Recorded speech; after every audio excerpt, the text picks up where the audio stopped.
partenaires pour embaucher nos jeunes ingénieurs. On a aussi beaucoup d'entreprises partenaires dans nos activités de recherche. L'école des mines, elle est très connue pour son activité de formation d'ingénieurs. Ce qu'on sait moins, c'est que c'est d'abord une institution de recherche. Et enfin, et surtout, nos partenaires industriels, puisqu'ils sont les pivots de cette formation, puisque chaque étudiant qui vient à l'école des mines faire suivre ses masters se voit confier une mission industrielle au cours, et c'est la clé de voûte en quelque sorte de sa future carrière. On peut aussi s'interroger sur les défis qui nous attendent encore, sur les innovations nécessaires et qui sont là les acteurs de ces innovations, de cette transition écologique. L'entreprise est un acteur majeur de la transition écologique, ne serait-ce que parce qu'elle a des impacts environnementaux sur son activité, donc son rôle est de les connaître, les maîtriser et les réduire. Donc c'est un rôle d'acteur, d'anticiper et de prévoir et d'être au mieux une solution sur les problèmes écologiques de la planète. Si les entreprises ont horreur d'un cadre qui n'est pas clair et pas stable. Voilà. Donc ce que l'on attend, c'est un message clair, des signaux forts pour que les entreprises à la fois décident d'investir et de s'engager également avec rentabilité sur ces grands enjeux énergétiques.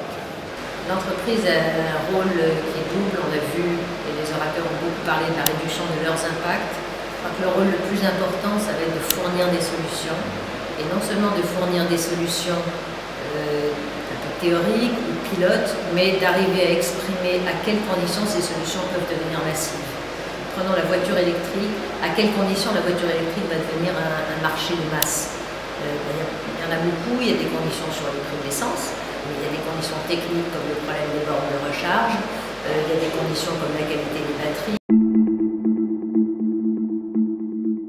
Avoir intégré la compétence environnementale dans ce métier, c'est pas parce que je suis contrôleur de gestion ou fiscaliste que je ne dois pas comprendre les enjeux environnementaux de mon métier.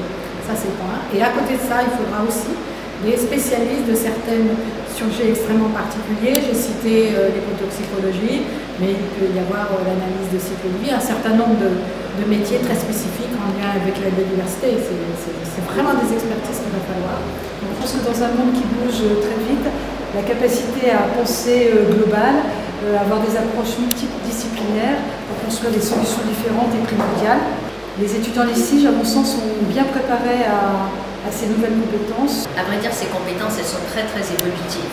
On a entendu parler ce soir du besoin d'énergéticiens, et là, il y a vraiment besoin de beaucoup d'énergéticiens. Donc on est aujourd'hui dans un élargissement des compétences qui fait que le principal enjeu, la principale difficulté, c'est de maîtriser la complexité des systèmes, des interactions. Et je pense que ça, c'est un défi pour les formations supérieures. Ce n'est pas des choses qui vont s'acquérir très facilement et c'est des choses qui évoluent en permanence. Mais je pense que pour les IGE, c'est un défi réel et un enjeu.